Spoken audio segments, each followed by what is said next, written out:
हैदराबाद में नौजवान से शादी लाइ भारत वियल नारी इकरा जीवानी वापस ॾे पहुची वई है।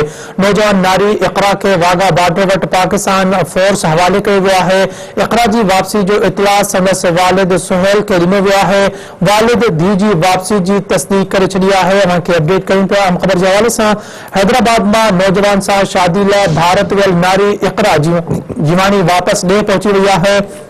नौजवान नारी इकरा के वाघा बॉर्डर वट पाकिस्तान फोर्स हवाले किया गया है। इकरा की वापसी जो इतला संदस वालिद सुहेल के ॾिनो वियो। वालिद धी की वापसी की तस्दीक करे छड़ी है।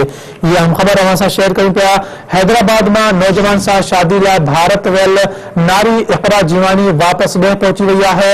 नौजवान नारी इकरा के वाघा बॉर्डर वट पाकिस्तान फोर्स हवाले किया गया है। इकरा की वापसी जो इतला संदस वालिद सुहेल के ॾिनो वियो। वालिद धी की वापसी की तस्दीक करे छड़ी है। ये हम खबर अवां सां शेयर कयूं पिया। हैदराबाद में नौजवान से शादी लाइ भारत वियल इकरा जीवानी वापस ॾे पहुची वई है। तफसील मालूम कंदासीं सिंध टीवी न्यूज़ के ब्यूरो चीफ जफर हकड़ो खां। जफर आगाह कजो त भारत वियल नारी इकरा जीवानी वापस ॾे पहुची वई है। छा अपडेट है हिन बाबत?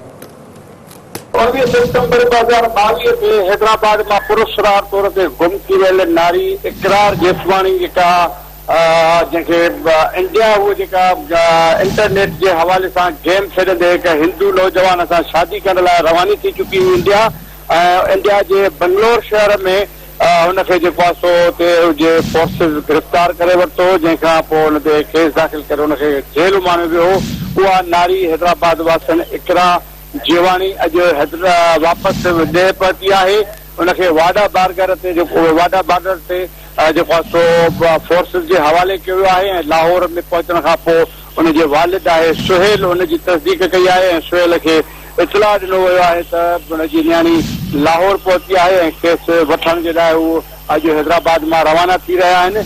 यह इकरा है वह इंटरनेट जरिए एक नौजवान से इंडिया के नौजवान से शादी करने के लिए हितां रवानी थी वही। शादी भी कई हुई।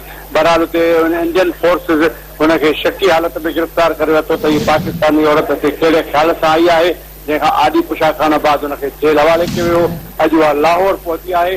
संदस वारिस उनके वठण के लिए लाहौर रवाना थी चुका है। जफर हकड़ो अपडेट ॾियण लाइ वॾी महिरबानी।